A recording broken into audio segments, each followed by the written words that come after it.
Assalamualaikum warahmatullahi wabarakatuh. Bismillahirrahmanirrahim. Allahumma shalli ala sayyidina Muhammad walhamdulillahi rabbil alamin. Anak-anak sekalian, siswa-siswi MTS Ma'arif kelas 8 semuanya yang berbahagia. Salam sehat selalu, sukses selalu dunia akhirat untuk anak-anak semua. Amin ya rabbal alamin. Anak-anak sekalian,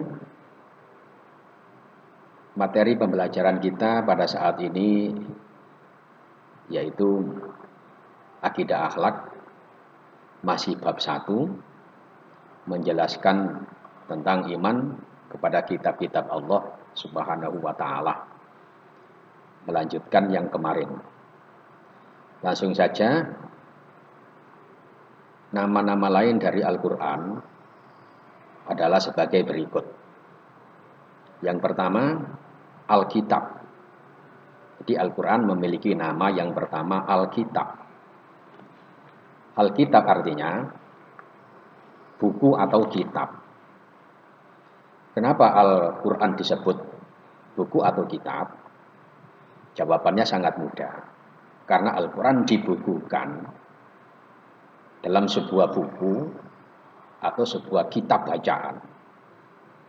Itu arti Alkitab. Dengan demikian, keberadaan Al-Quran dijamin kebenarannya dan keasliannya. Ini yang pertama. Al-Quran disebut Alkitab. Kemudian yang kedua, Al-Quran disebut dengan Ad-Dzikr,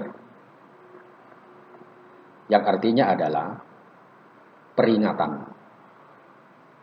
Sering kita dengarkan ucapan zikir. Zikir itu artinya sarana untuk mengingat kepada Allah. Itu artinya zikir. Al-Quran disebut Al-Dzikr. Bermakna Al-Quran sebagai media, sebagai sarana untuk mengingat kepada Allah Subhanahu wa taala. Kenapa Al-Quran disebut Al-Dzikr atau peringatan? Karena di dalam Al-Quran terdapat ajaran yang berisi tentang peringatan kepada seluruh umat manusia. Mengingatkan manusia yang lengah dari jalan Tuhannya. Mengingatkan manusia yang sudah baik agar tetap berada di jalan yang baik. Mengingatkan manusia agar selalu di jalan yang lurus, yang diridhoi oleh Allah Ta'ala. Itu arti dari Al-Dzikr. Yang ketiga, Al-Quran bernama Al-Furqan. Artinya sebagai pembeda. Kenapa Al-Quran disebut Al-Furqan atau pembeda? Anak-anak sekalian, karena di dalam bacaan Al-Quran penuh dengan perbedaan. Penuh dengan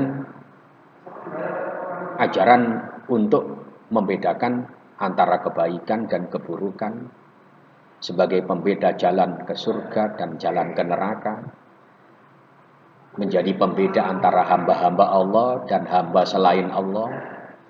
Al-Quran memuat pembeda antara yang salah dan yang benar, dan sebagainya. Makanya Al-Quran disebut sebagai Al-Furqan atau pembeda.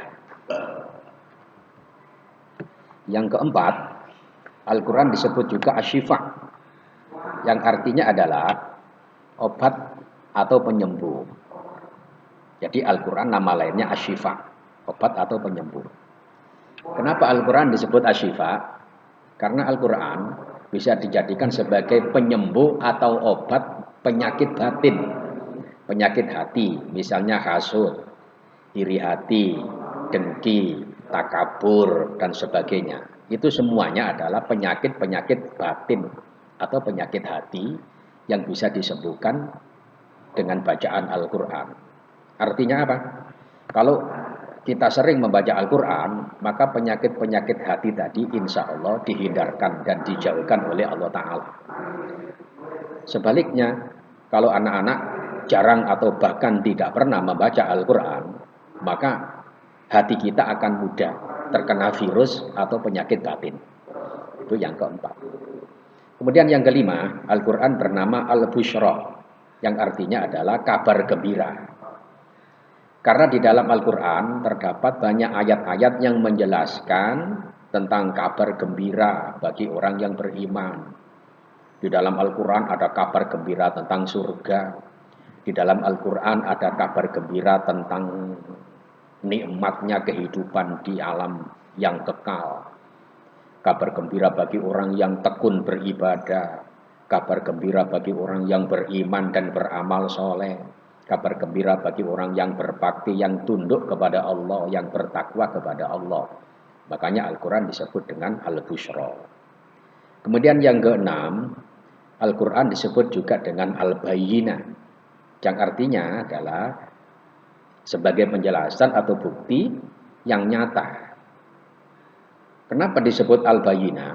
Karena di Al-Quran menjelaskan tentang bermacam-macam ajaran dari Allah Subhanahu wa Ta'ala, menjelaskan kebenaran kitab suci, menjelaskan kebenaran adanya surga dan neraka, menjelaskan kebenaran adanya alam gaib dan sebagainya. Semuanya dijelaskan, menjelaskan tentang permasalahan hidup di dunia dan di akhirat.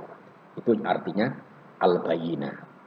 Kemudian yang ketujuh anak-anak, Al-Quran disebut juga dengan Al-Huda, artinya petunjuk.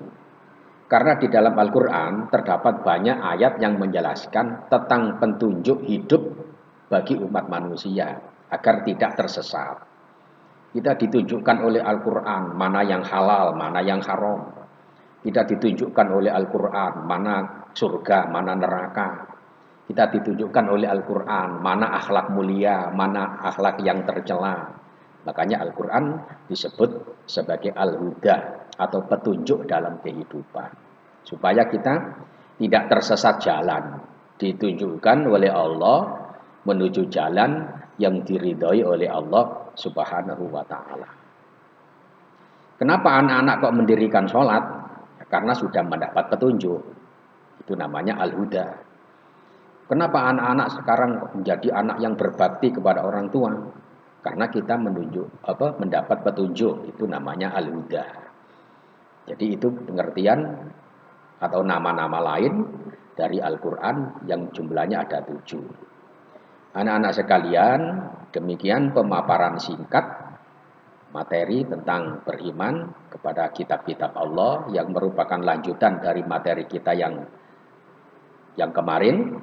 Semoga anak-anak bisa memahami, menjadi ilmu yang bermanfaat. Semoga anak-anak semuanya diberikan Allah Ta'ala kesehatan, jasmani rohani, panjang umur, sukses selalu sekeluarga, menjadi anak yang soleh solihah, berguna bagi masyarakat, nusa, bangsa, dan agama. Demikian sekedar penjelasan singkat dari Pak Badri. Wassalamualaikum warahmatullahi wabarakatuh.